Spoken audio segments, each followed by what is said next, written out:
novamente, porque parece que houve um problema técnico aí.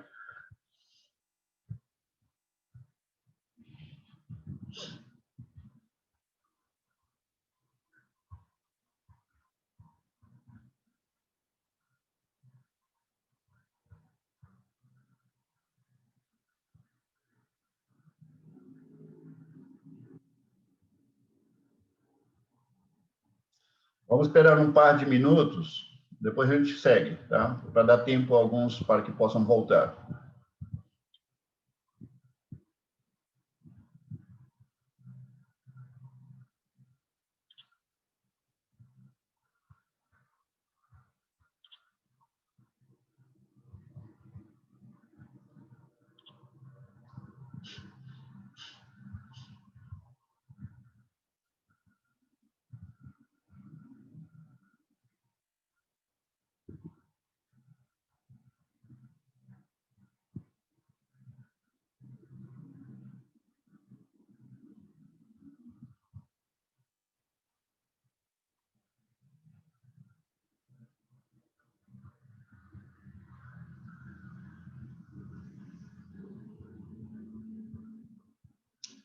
Ô, Marcos, você sabe alguma coisa sobre o Pedrinho e a Ana? Porque... Não sei, Paulo. Inclusive, eu mandei mensagem para eles substituírem no compartilhamento de tela. Não me responderam. Paulo, eu acho que eles estão viajando. Ah, ok. Estão viajando para Uberlândia, Paulo. Ah, ok, ok. Ok, gente, vamos dar, então, continuidade. Então, o que é mais importante? Falamos o que era mais importante? A minha comida preferida por uma questão de liberdade de consciência ou o amor fraternal? Baseando um pouco no versículo 15, né? Cristo sacrificou a vida dele pelo irmão, por mim e pelo meu irmão. A pergunta é: que é que eu estou disposto a sacrificar pelo mesmo irmão? O que eu estaria disposto? O que eu estaria disposto a fazer para manter a saúde espiritual do meu irmão? Vamos lá no versículo 16 e 17. Diz: não seja, pois, vituperado o vosso bem, porque o reino de Deus não é comida nem bebida, mas justiça e paz e alegria no Espírito Santo. Quando diz não seja vituperado o vosso bem, a palavra vituperado aqui, queridos, é blasfemeu, que vem do verbo blasfemar. E, curiosamente, a palavra do grego é blasfemeu. É o verbo, no infinitivo, que significa blasfemar. Então, não seja, pois, vituperado, blasfemado o vosso bem. A pergunta que vem surgir aqui é: a que se refere o apóstolo Paulo com o vosso bem, que está ameaçado de ser blasfemado? Esse bem que está mencionado aqui, queridos, o contexto nos obriga a entendê-lo desta forma. Que vou parafrasear isto, ok? Quer dizer, não permita que o evangelho que chegou na sua vida, não permita que o reino de Deus do qual você está vivendo nele, não permita que a tua liberdade cristã, que é legítima, seja motivo de blasfêmia. É isso que está dizendo o texto. Que não seja motivo de blasfêmia, de crítica, por aquilo que está provocando e causando na vida do irmão. Por isso diz, não seja blasfemado o vosso bem. E quando fala do vosso bem, se refere a isso, o reino de Deus na sua vida, o evangelho na sua vida, a tua liberdade cristã.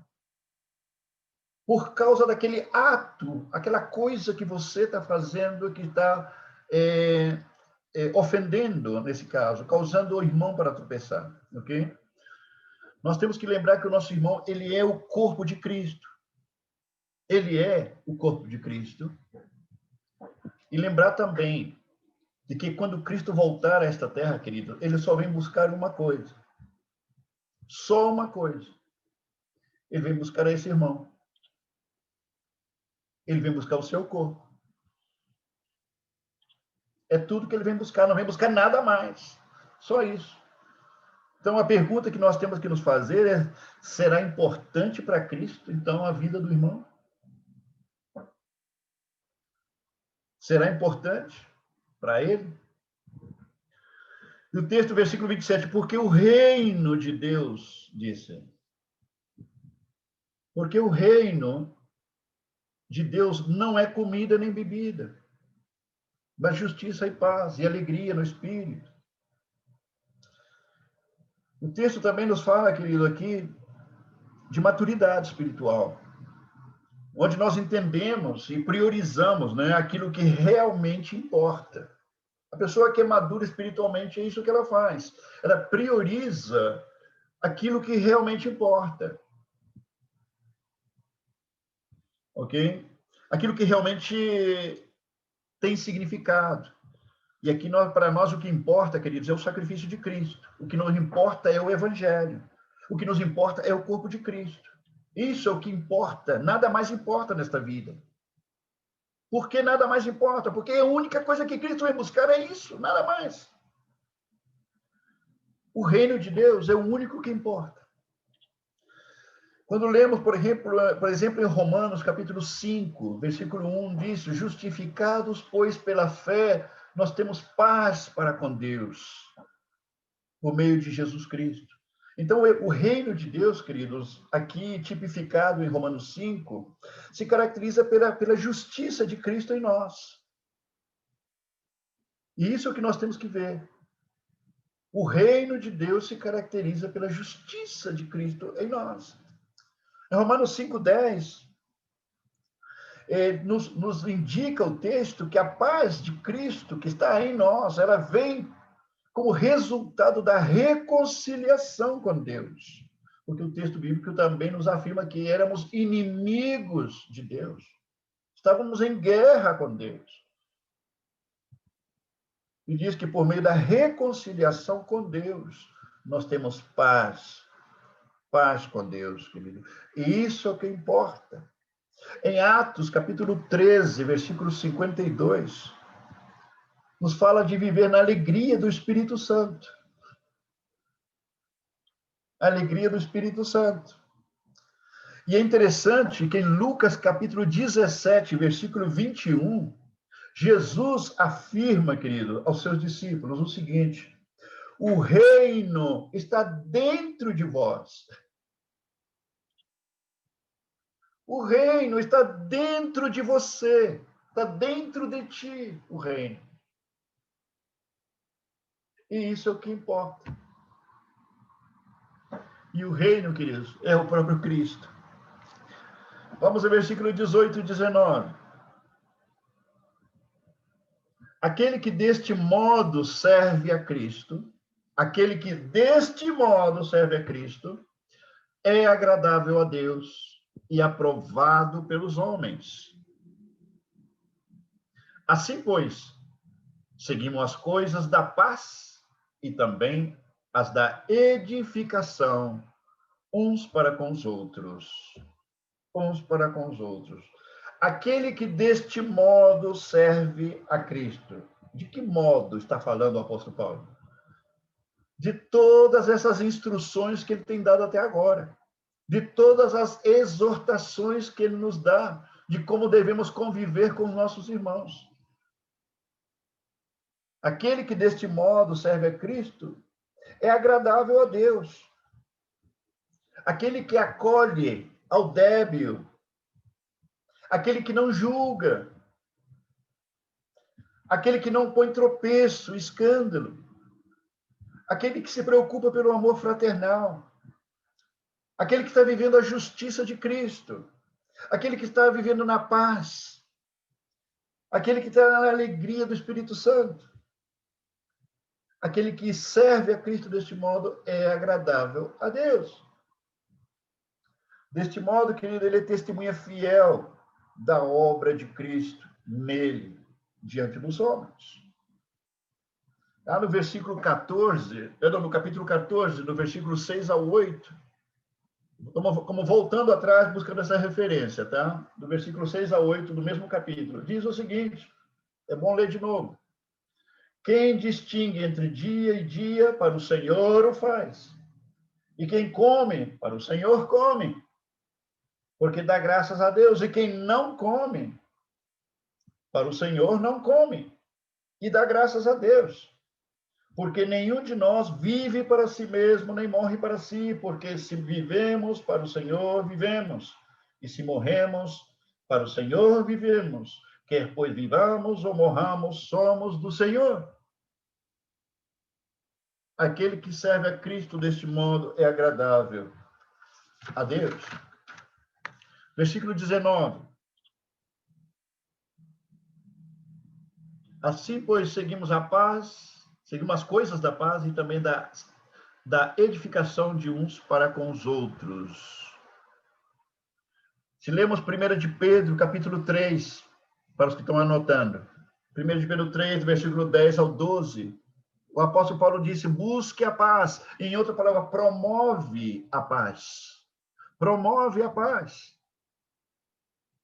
Não somente uma paz para com Deus, querido, mas a paz entre os irmãos, para com os irmãos também. Lá em Mateus capítulo 5, versículo 9. Mateus 5, 9. Jesus fala assim, bem-aventurados pacificadores, porque serão chamados filhos de Deus. Os filhos de Deus são os únicos que verdadeiramente buscam a paz. Ninguém que não seja filho de Deus busca a paz. Em Hebreus capítulo 12, versículo 14, é um texto que nós lemos lá atrás como referência. Também diz, segui a paz com todos e a santificação ou a santidade, sem a qual ninguém verá o Senhor. Segui a paz com todos e a santificação, sem a qual ninguém verá o Senhor. E também em Romanos 12, versículo 18, o apóstolo Paulo nos insta, dizem, quanto depender de vós, estar em paz com todos os homens. Por que enquanto depender de vós? Porque não todos estarão em paz com você. Mas você, sendo do reino de Cristo, tem a obrigação diante de Deus de estar em paz com todos. E também, não somente buscar paz, senão também é tudo aquilo que tem que ver com a edificação, logicamente, uns com os outros. E falar de edificação, meus irmãos, é falar da vida do nosso irmão, é falar da nossa própria vida, é falar do corpo de Cristo, é falar da igreja, quando se fala de edificação, né? E a nossa prioridade é contribuir para que essa edificação seja uma realidade. Por aquilo que nós já falamos. Porque a única coisa que importa a Jesus nesse mundo é sua igreja.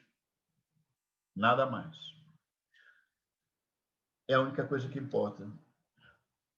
Alguém pode ler, ajudar a ler a leitura, por favor? Estamos indo já para o final do tema, mas alguém pode ajudar a ler 1 Tessalonicenses 5:11. Quem pode ler para mim isso? 1 Tessalonicenses 5:11. Ok, Valnice. E outro texto, 1 Coríntios 14:12. Quem pode ler? 1 Coríntios 14:12. Renata. Ok, pode ler, Valnice, por favor. 1 Tessalonicenses 5:11. Pelo que exortai-vos uns aos outros e edificai-vos uns aos outros, como também o fazeis. 1 Coríntios 14:12. Assim acontece com vocês, visto que estão ansiosos por terem dons espirituais, procurem crescer naqueles que trazem edificação para a igreja. Logicamente, aqui está pontualizando os dons espirituais, mas tudo que a gente vive como corpo de Cristo tem que estar procurando a edificação do corpo de Cristo. E isso necessariamente, queridos, é uma relação, como se diz, é uma relação sinérgica, né, na qual entre nós vamos, como se diz, nos promovendo. entre nós, vamos nos potenciando. Tudo isso procurando a glória de Deus, o crescimento do corpo de Cristo. Versículo 20 e 21. Não destruas a obra de Deus por causa da comida. Todas as coisas, na verdade, são limpas, mas é mal para o homem o comer com escândalo.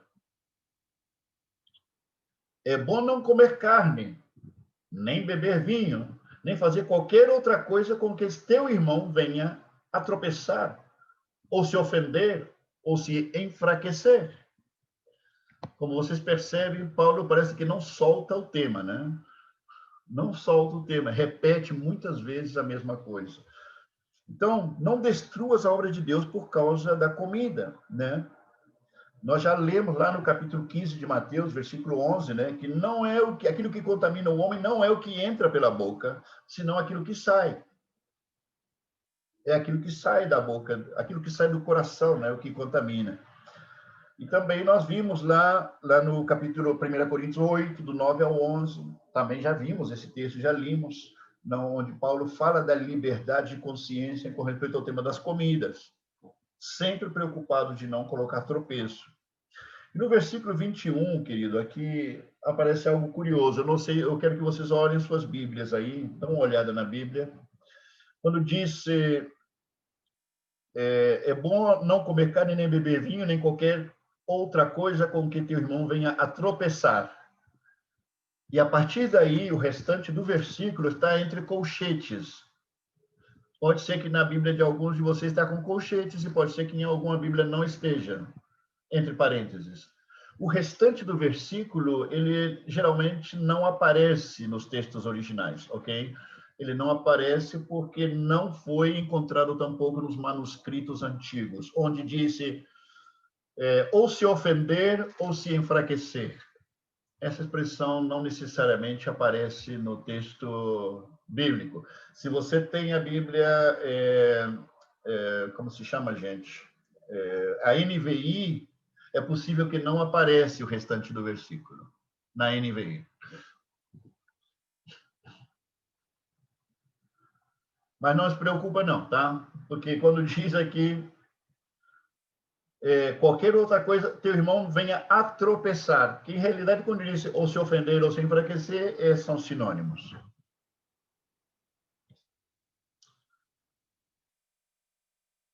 Então, é a questão de lembrar o que nos diz lá no versículo 15, que é o que Paulo está repetindo aqui. Vamos ao versículo 22 e 23. A fé que tens, tem-na para ti mesmo perante Deus. Bem-aventurado é aquele que não se condena naquilo que aprova. Mas aquele que tem dúvidas é condenado se comer. Porque o que faz não provém de fé. E tudo o que não provém de fé é pecado. Olha bem, esse texto é muito forte. Versículo 23. Tudo que você e eu fazemos na vida, se não for um ato de fé, é considerado pecado.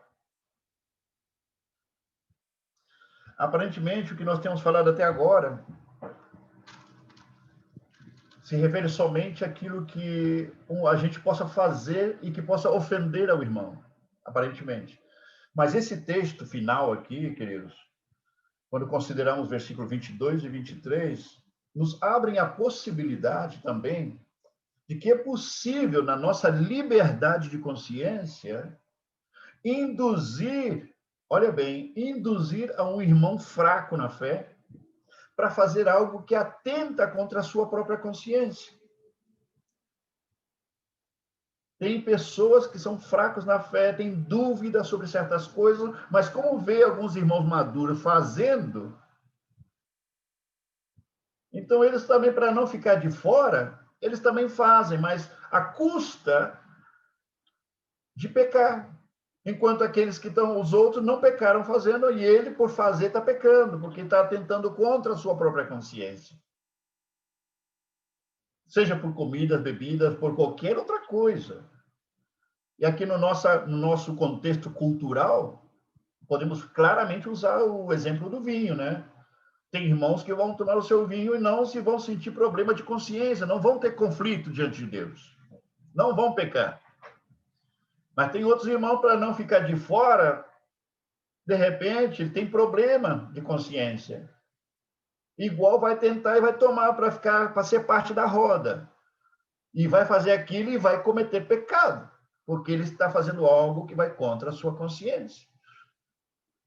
Mas está sendo induzido por outros. Essa indução ao outro de pecar é o que está sendo manifestado aqui nesse texto. Nós devemos ter muito cuidado com isso. Muito cuidado.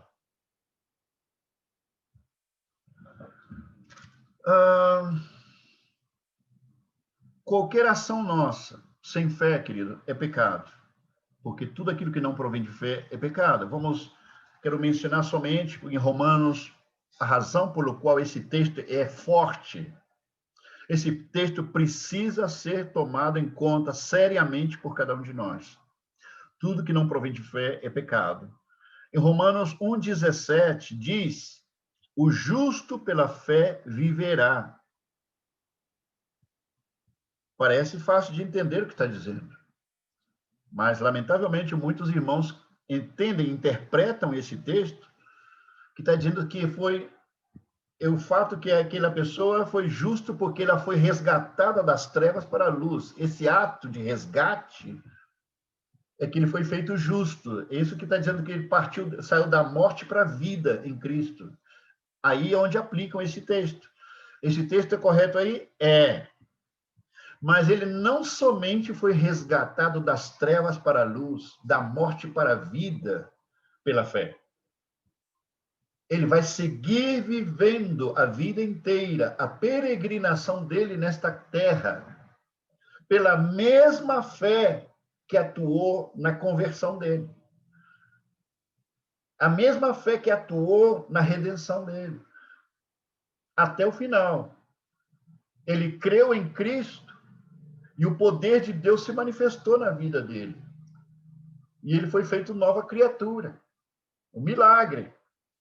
E a partir daquele momento, queridos, somos chamados a viver este milagre permanentemente em todo o que nós fazemos na nossa vida. Aquilo foi por convicção, como diz Hebreus 11:1. A fé é a certeza das coisas que não se veem e a convicção daquilo que se espera. A certeza da coisa que se espera é a convicção daquilo que não se vê. Perdão, estava trocado. Então, a fé é a certeza e a convicção naquilo que nós estamos vivendo, naquilo que nós estamos fazendo. Então, nós devemos preocupar-nos permanentemente que tudo que nós fazemos esteja respaldado pela certeza e a convicção dada pelo Espírito de Deus. O justo pela fé viverá. Em 2 Coríntios 5:7, o apóstolo Paulo diz que pela fé andamos, não por vista. O que é que Paulo está dizendo com isso, queridos? Nós andamos pela convicção dada pela palavra, pela vontade de Deus manifestada na nossa vida. Não nós não andamos pelas pressões, nós não reagimos, não somos, como se diz, reativos, estamos reagindo às pressões e às circunstâncias da vida. Isso fala de maturidade espiritual. A pessoa que é madura espiritualmente, ele não se move pelas pressões das circunstâncias, por pressões de outras pessoas, por pressões das situações, das conveniências desta vida. Ele atua por princípios, atua por convicções pessoais fundamentadas na vontade de Deus. Isso é andar pela fé. Isso que Paulo está dizendo aqui, que pela fé andamos, não pela vista. E eu gostaria de ler o último texto, e com isso vamos concluir, encerrar o nosso estudo de hoje. Está em Hebreus capítulo 10. Hebreus capítulo 10, versículo 37 ao 39. Eu vou ler o texto. Diz o seguinte, presta atenção, queridos. Tem que ver com o mesmo ponto da fé. Porque ainda dentro de pouco tempo aquele que vem virá e não tardará. Todavia, o meu justo, Jesus, Deus está falando aqui, o meu justo viverá pela fé. E se retroceder, nele não se compraz a minha alma. Se retroceder, nele não se compraz a minha alma. Nós, porém, não somos dos que retrocedem para a perdição. Aqui a apostasia está clara. Nós não somos dos que retrocedem para a perdição. Somos, entretanto, da fé para a conservação da alma. A fé, queridos, para a conservação da alma. Aquele que não entende que precisa aprender a viver pela fé, o justo pela fé viverá. Aquele que se descuida e não entende a importância disso, ele corre o risco de retroceder para a perdição.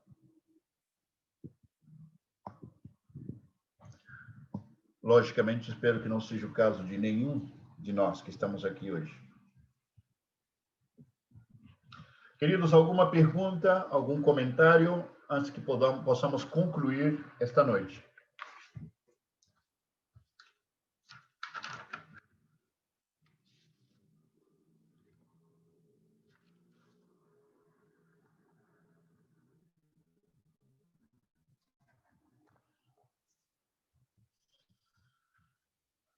Sem aglomeração, por favor.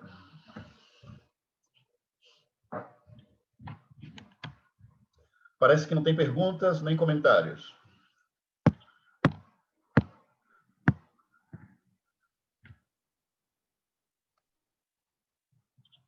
Eu tenho que perguntar para o Marcos se ele não tem pergunta. O comentário. Hoje não, hoje não. Gente, isso sim que é um milagre.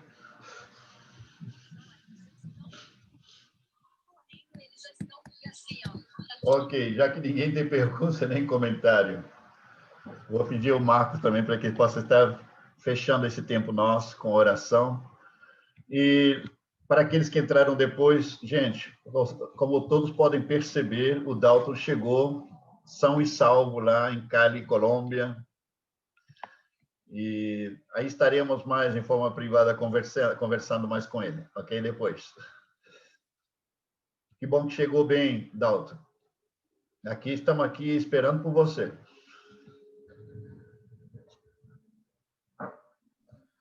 Marcos, pode orar aí para a gente.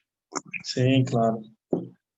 Pai, te agradecemos por essa mensagem. Obrigado, Senhor, por falar conosco, Pai. Por trazer teu ensino para nós, Pai. Pedimos que o Senhor se revele para nós. E possamos, Senhor, ser ouvintes e praticantes da tua palavra, Senhor, não só ouvintes, Pai. Claro que pela tua graça somente, Senhor. Possamos, Senhor, atuar em convicção em todas as coisas, Senhor, mas que nossa convicção não seja uma pedra de tropeço para nossos irmãos, Senhor. Possamos viver na vida, Senhor, como Cristo, Senhor, sendo bênção na vida das pessoas, Senhor. Não sendo, Pai, um tropeço na vida das pessoas, Senhor. Em nome do Senhor Jesus, Pai. Pai, abençoamos a vida do Paulo, Senhor. Agradecemos pela disposição dele, pelo tempo de preparo, de ensino, Pai. E, Senhor, te peço que nos dê uma boa noite, Pai. Esse restinho de noite, Pai. Em nome do Senhor Jesus, Pai.